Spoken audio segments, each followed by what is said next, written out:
Apostolos Tzitzikostas. He's the European Union's Commissioner for Sustainable Transport and Tourism. Commissioner, good morning and welcome. For Americans hoping to travel to Europe this summer, in the days and weeks ahead, are there any concerns about the EU's jet fuel supplies right now? Well, good morning from Brussels.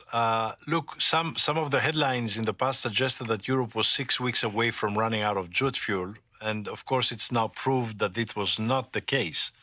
And I want to be clear, there is currently no jet fuel shortage in Europe. Supply chains, of course, have been disrupted, but not broken. Disruptions in the Strait of Hormuz have reduced fuel imports, but they have not stopped. We import here in Europe only 20% of jet fuels from the Gulf because we are refining around 70 to 80% of the fuel that we use. And our refineries have increased production in the past weeks. We also have emergency stocks that can be released if and when necessary. And we have diversified our imports. Of course, I'm not saying that there are no challenges because the market is tight. There is a lot of uncertainty and jet fuel prices doubled since the start of the crisis. Fuel costs, as you said correctly, make about 1/3 of the airline's operating expenses. So currently all flight cancellations announced were due to high jet fuel prices, not due to fuel shortages.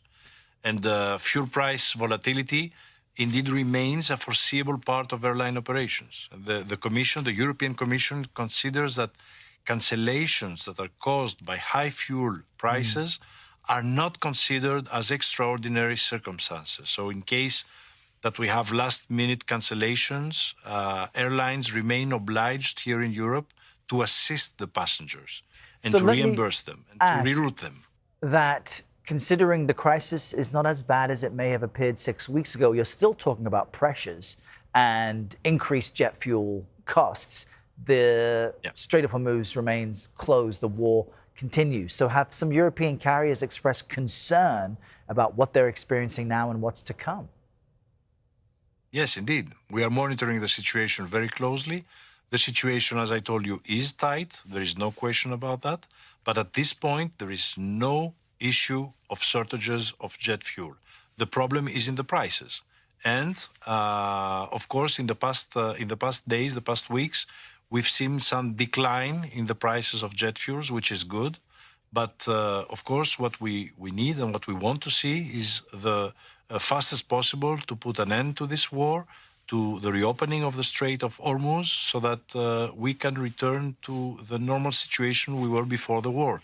And always keep in mind that even if the war was to end today, we still would need months in order for the situation to normalize again at the levels that it was before the war. And so, Commissioner, before we run out of time, have you seen an impact on tourism to or through Europe as a result of this yet? And do you fear that if you haven't seen it yet, that may be to come?